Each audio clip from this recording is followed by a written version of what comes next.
జై శ్రీరామ్.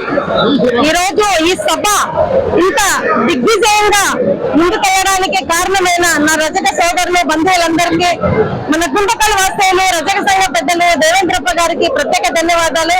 ఇక్కడ కర్నూలు జిల్లా నుండి, నంద్యాల జిల్లా నుండి, పెనుకొండ దగ్గర నుండి సత్యసాయి జిల్లా గుత్తి పట్టణానికి సంబంధించి ప్రతి పల్లె నుండి కూడా ఈ సభకు వచ్చారు.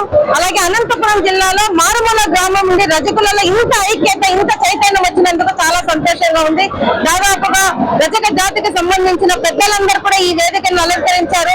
వీరందరికీ ఈ సభాముఖంగా ధన్యవాదాలు చెప్తూ రజక సోదరులందరికీ ఏం కావాలి, ఎలా ఉండాలి, కూటమి ప్రభుత్వం ఎంత ముందు తీసుకెళ్తుందనే దాన్ని వీళ్ళకందరికీ విశ్లేషించాము.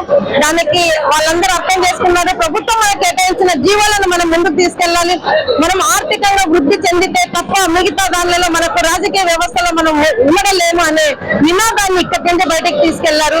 సో నా రజక సోదరులందరూ ఒక్కరు ముందడుగు వేశారని ఆకాంక్ష చేస్తూ ఈ ఆకాంక్ష సభ విచ్చేసిన పత్రికా విలేకరులకు అందరికీ, నా రజక సోదరులందరికీ వేదిక నుండి ధన్యవాదాలు తెలుపుతున్నాను. జై హింద్, జై భారత్. గుంటకల్ నియోజకవర్గం గుత్తి పట్టణంలో రజకుల ఆకాంక్ష సభ 6వ సభ ఈరోజు అద్భుతంగా జరిగింది. కూటమి ప్రభుత్వం రాష్ట్ర ముఖ్యమంత్రి నారా చంద్రబాబు నాయుడు గారి ఆధ్వర్యంలో, జనసేన బీజేపీ ఆధ్వర్యంలో ఈరోజు ఘనంగా జరగడం జరిగింది. ఈ సమావేశం ముఖ్య ఉద్దేశం రజకులకి ఇచ్చిన ప్రాధాన్యత, వాళ్ళ కుల వృత్తిని గౌరవిస్తూ ఆ కుల సంఘాలను గౌరవించాలనే ఇది మహా ఒక సభ. ఈ సభ ద్వారా ప్రతి రజక కుటుంబానికి ఒక మంచి చేసే సభ కావాలి. అదేవిధంగా వాళ్ళ కుల వృత్తిలో కాకుండా ఆ పిల్లల్ని వాళ్ళు చదివించుకోవాలి. చదువుంటేనే ఈరోజు ప్రజాస్వామ్యంలో మనం బతకలేము.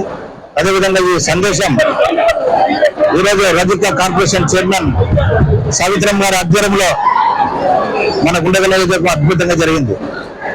ఈ సమావేశం కూటమి ప్రభుత్వంలో ఈ కార్పొరేషన్ ద్వారా చైర్మన్లు, అలాగే అన్ని రకాలుగా చైర్మన్లు ఈ విధంగా ప్రజలకి మన కూటమి ప్రభుత్వం సేవ చేసే పరిపాలన ప్రజలకు తెలిసే విధంగా ఈ సమావేశం కావాలనే ఒక ఉద్దేశం. కాబట్టి ఇది ప్రజలందరూ కూటమి ప్రభుత్వం నాయకులందరూ కూడా, జనసేన బీజేపీ తెలుగుదేశం కుటుంబ సభ్యులందరూ కూడా ఈ సభను విజయవంతం చేసిన ప్రతి ఒక్కరు కూడా పేరు పేరు నా హృదయపూర్వక ధన్యవాదాలు తెలుపుతూ సెలవు.